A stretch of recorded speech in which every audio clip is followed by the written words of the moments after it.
Moses reminds the people not to forget what they should remember, and mo money, mo problems.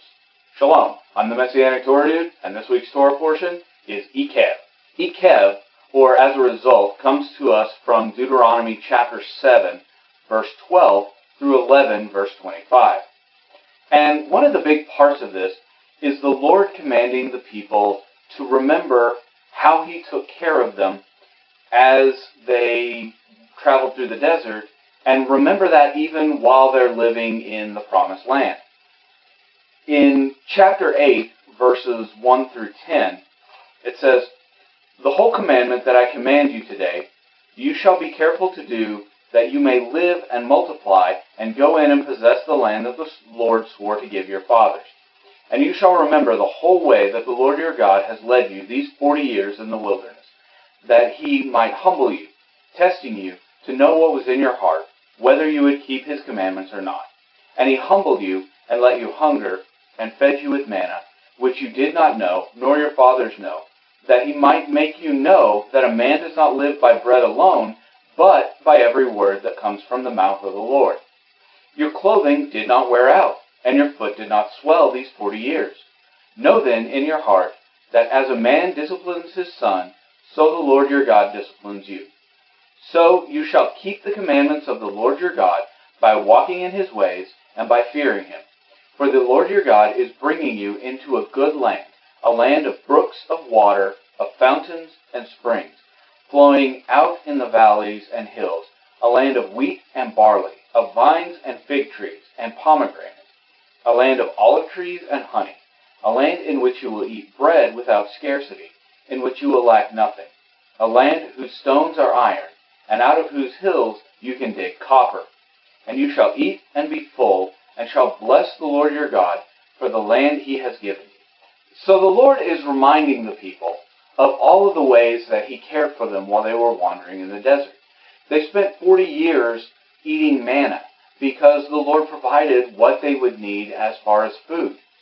They spent 40 years constantly on foot, constantly traveling, and yet their feet never swelled, and their shoes never wore out, and their clothes never wore out. This is a reminder that the Lord not only provides what we need, but also makes the things that we need last. It's almost like the widow's oil, but instead of oil, it's a shoe.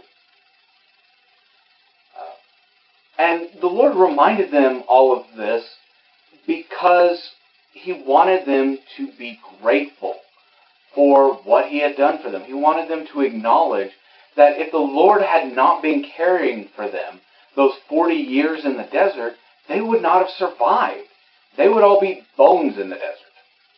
And there were many times when the Lord was like, "All right, I'm done. Let's wipe the slate clean. Let's start over."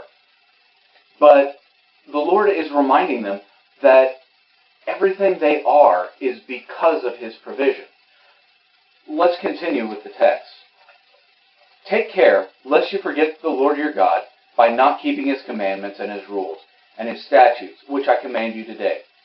Lest when you have eaten and are full and have built good houses and live in them, and when your herds and flocks multiply, and your silver and gold is multiplied, and all that you have is multiplied, then your heart be lifted up, and you forget the Lord your God, who brought you out of the land of Egypt, out of the house of slavery, who led you through the great and terrifying wilderness with its fiery serpents and scorpions and thirsty ground, where there was no water, who brought you water out of the flinty rock, who fed you in the wilderness with manna, that your fathers did not know, that He might humble you and test you to do you good in the end. Beware, lest you say in my heart, my power and my might have gotten me this well. You shall remember the Lord your God, for it is He who gives you the power to get wealth, that He may confirm His covenant that He swore to your fathers, as it is this day. And if you forget the Lord and go after other gods and serve them and worship them, I solemnly warn you today, you shall surely perish. Like all the nations the Lord makes to perish before you, so shall you perish, because you would not obey the voice of the Lord your God." The Lord is warning them that once they go from being provided manna every day, once they go from their clothing miraculously lasting and their feet miraculously not swelling, not to say, well, now the Lord was taking care of me, but now I'm standing on my own 2 feet. Now it's all me that did this. And the Lord is saying, no, I cared for you during this time. But more than that, the Lord is reminding them that if He didn't provide them with the land, they wouldn't be able to take care of all this stuff. But it's that temptation to look at that wealth and say, this is mine. This is something that I have made. That is the danger that the Lord is warning us about. And so I wanted to ask the question, why does wealth seem to pose such a hindrance? We have Yeshua telling us in Mark 10 that it's easier for a camel to pass through the eye of a needle than for a rich man to enter heaven. Now, we need to remember that with man, things are impossible, but with the Lord, all things are possible. But why is it so difficult for the wealthy to have a strong relationship with the Lord?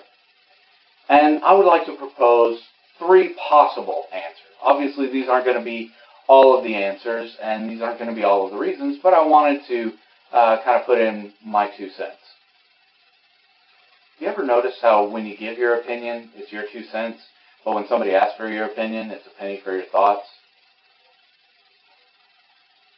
Maybe our opinions aren't worth as much as we think they are. But verse 17 of this passage that we just read kind of gives us a hint of the first thing. And it says, beware lest you say in my heart, my power and my might and the might of my hand have gotten me this wealth. See, it's easy for us to say when we have wealth, well, I worked hard to get all this. And that's not to say that people who are wealthy didn't get it by working hard. I mean, that's the way most people get their wealth, and that's the way most people get their success, is through hard work. But think of it this way. If you have hands that function, that's a gift from the Lord. If you have a mind that functions, that's a gift from the Lord. And so, yes, you did do all of this hard work, but it was the Lord that really gave you the ability to do hard work. It was the Lord that gave you the ability to make wise decisions. Yes, you made wise decisions. Yes, you worked hard, but it was the Lord that gave you those abilities to begin with. The next possible reason might be our wealth becomes our treasure. When you don't own anything, it's hard to have a most treasured possession. When the people were traveling in the desert, the most valuable thing they had was the word of the Lord. And that was their treasure. That was what they valued. But then they had houses, and they had flocks, and they had herds, and they had vineyards, and they had fields, and they had all of this stuff. And now all of a sudden they have these material things that they can cling to. And they could say, yes, this is my favorite tunic. This is my favorite sheep. This is my favorite golden cup. Or what, I don't know what people had back then. For all I know, they had bell bottoms. But in Matthew chapter 6, verse 21, Yeshua tells us where our treasure is, that's where our heart is. Where the things we value reside, that's where our care, that's where our attention goes. Which leads us to the third point, or the third option. Wealth takes attention. Wealth takes time. If you own a lot of property, if you own a lot of fields, if you own a lot of herds, checking up on them is very time consuming. And it takes a lot of time and it takes a lot of energy. When the people were living in the desert, they had a lot of free time that they were supposed to spend devoting to the Lord. A lot of them spent that time complaining, but you know. But the more you own, the more maintenance, the more time and energy it takes.